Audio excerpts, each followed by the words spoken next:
पाकिस्तान के बीच में डीजीएमओ स्तर की वार्ता में थोड़ी सी देरी हो रही है। अब ये वार्ता जो आज दोपहर होनी थी, शाम को होने जा रही है। शाम को होगी डीजीएमओ स्तर की वार्ता और इस सीजफायर के बाद डीजीएमओ स्तर की ये पहली वार्ता है जो कि बहुत महत्वपूर्ण है।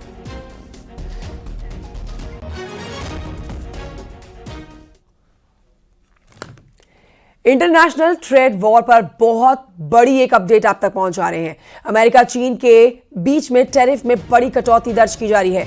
अमेरिका ने चीनी सामान पर टैरिफ घटा दिया है। अब 145% से घटाकर 30% अमेरिका ने चीन के ऊपर टैरिफ लगा दिया है। देखिए, अमेरिका ने चीन के ऊपर 145% का टैरिफ लगा दिया था।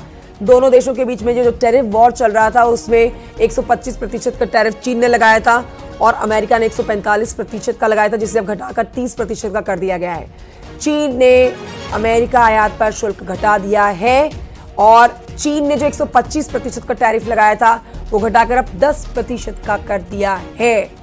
अब आप कह सकते हैं चीन और अमेरिका के बीच में जो टैरिफ वॉर चल रहा था वो भी शांत होता हुआ नजर आ रहा है।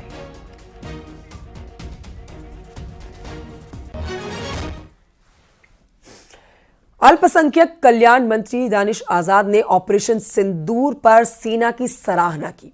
उन्होंने कहा कि जिस तरह से पहलगाम में आतंकवादियों ने कायराना हमले को अंजाम दिया, सेना ने उसका मुंहतोड़ जवाब दिया।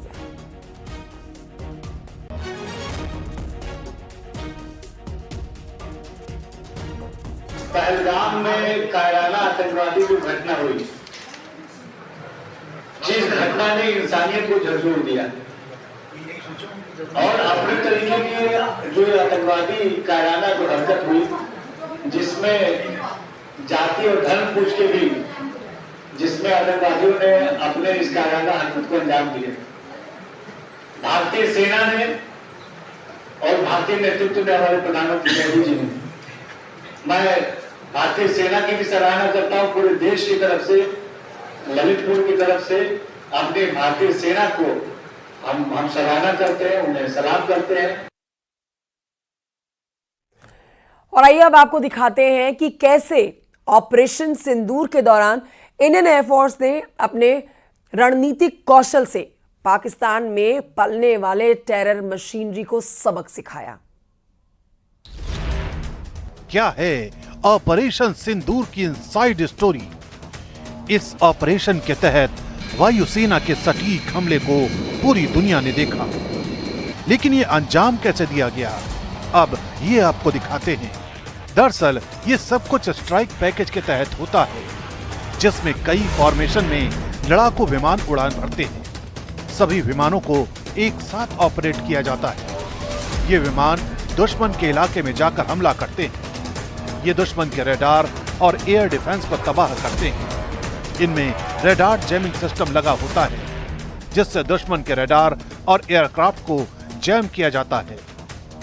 वायुसेना की भाषा में इसे सॉफ्ट किल कहा जाता है। हार्ड किल के लिए स्पेशल फोर्स के कमांडो दस्ते को तैयार रखा जाता है, जिन्हें पैरा ड्रॉप करके एयर डिफेंस रडार सिस्टम पर कब्जा करके उसे खत्म किया जाता है। और आइए बढ़ते हैं आगे, आपको बता दें कि आतंकवादियों को पालने पोसने वाले पाकिस्तान ने पहली बार कबूला है कि पुलवामा हमले में उसका हाथ था। 2019 में हुए पुलवामा का सच पाकिस्तान की सेना ने कैमरे पर कबूला। We did try to tell them with our tactical brilliance in Pulwama. जोश जोश में पाकिस्तानी एयरफोर्स का अधिकारी वो बोल गया जिस पर आज से पहले तक पाकिस्तानी सेना झूठ बोलती आ रही थी। 2019 में हुए पुलवामा आतंकी हमले का सच पाकिस्तान की सेना ने पहली बार कबूला, कैमरे पर, पूरी दुनिया के सामने। सुनिए। We did try to tell them with our tactical brilliance in Pulwama. Now we showed them our operational prowess. Pulwama में हुए आतंकी हमले में भारत के 40 जवान शहीद हुए थे।